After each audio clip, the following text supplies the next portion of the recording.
Hello everyone, welcome you all. आज का हमारा एमएससी का टॉपिक है ऑक्सीडेशन ऑफ सल्फाइड्स।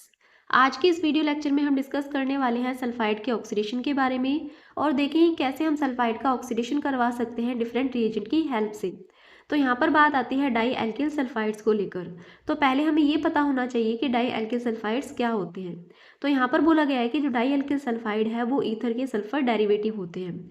यानी कि जब हम ईथर का फॉर्मूला लिखते हैं जहाँ पर ऑक्सीजन लगाते हैं हम, वहाँ पर अगर हम सल्फर लगाते हैं तो वो क्या बन जाएगा, ईथर का सल्फर डेरिवेटिव बन जाएगा और इन्हीं को ही हम बोलते हैं डाई एल्किल सल्फाइड। अब अगर ये डाई एल्किल सल्फाइड ईथर के सल्फर डेरिवेटिव होते हैं तो इसीलिए हम इसे बोल सकते हैं थायो ईथर। तो इस पॉइंट से हमें दो बातें पता लगती है। एक तो ये पता लगती है कि जो डाई एल्किल सल्फाइड होते हैं वो ईथर के सल्फर डेरिवेटिव है और दूसरा हमें ये पता लगता है कि हम इन्हें थायो ईथर भी बोल सकते हैं। अब इसके बाद में बात करते हैं हम डाई एल्किल सल्फाइड के ऑक्सीडेशन को लेकर। तो यहाँ पर बोला गया है कि जब हम डाई एल्किल सल्फाइड का पार्शियल ऑक्सीडेशन करवाते हैं सोडियम पर आयोडेट के साथ में, जिसका फॉर्मूला है NaIO4, तो हमें मिलता है डाई एल्किल सल्फोक्साइड। अब ये जो डाई एल्किल सल्फोक्साइड है इसकी हम फर्दर रिएक्शन करवाते हैं हाइड्रोजन परऑक्साइड के साथ में, जो कि एक ऑक्सीडाइजिंग एजेंट है, तो हमें मिलता है डाई एल्किल सल्फोन। तो ओवरऑल यहाँ पर क्या बोला गया है, हमारे पास शुरू के अंदर कंपाउंड था डाई एल्किल सल्फाइड।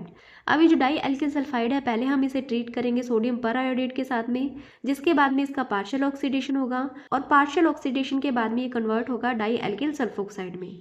अब ये जो डाई एल्किल सल्फोक्साइड है इसका हम फर्दर ऑक्सीडेशन करवाते हैं H2O2 की प्रेजेंस में, जिसके बाद में हमें मिलता है डाई एल्किल सल्फोन। तो ओवरऑल आपको यहाँ पर final product di alkyl sulphone देखने को मिलता है। तो अब इसके अंदर एक तो हमारे पास ये प्रोसेस होती है कि यहाँ पर हमने पहले पार्शियल ऑक्सीडेशन करवाया है, देन उसके बाद में हमने H2O2 के साथ में ऑक्सीडेशन करवाया है और उसके बाद में हमें मिलता है डाई एल्किल सल्फोन। लेकिन एक तरीका और है जहाँ पर हम डायरेक्टली क्या कर सकते हैं, डाई एल्किल सल्फोन को ऑब्टेन कर सकते हैं।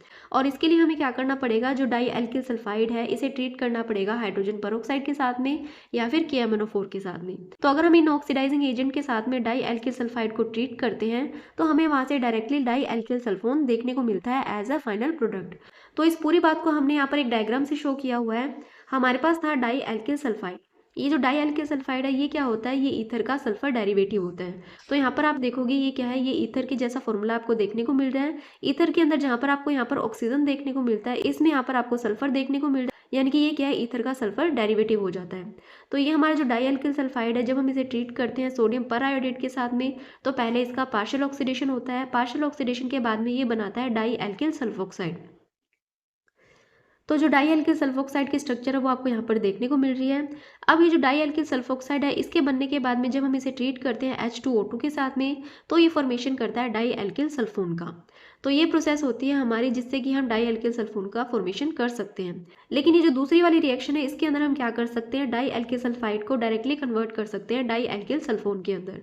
तो इसके लिए हमें क्या करना पड़ेगा, जो डाई एल्किल सल्फाइड है इसे हम ट्रीट करेंगे KMnO4 के साथ में या फिर H2O2 के साथ में, जिसके बाद में फॉर्मेशन होगा डाई एल्किल सल्फोन का। तो इस तरीके से हम सल्फाइड का ऑक्सीडेशन कर सकते हैं डिफरेंट ऑक्सीडाइजिंग एजेंट की हेल्प से। तो ये था आज का हमारा वीडियो जहाँ पर हमने डिस्कस किए सल्फाइड के ऑक्सीडेशन को। तो इस वीडियो के लिए इतना ही। आई होप आपको वीडियो अच्छा लगा होगा। अगर वीडियो अच्छा लगा तो चैनल को सब्सक्राइब करें। इसी के साथ वीडियो को ज़्यादा से ज़्यादा शेयर करें और लाइक करें। Thank you.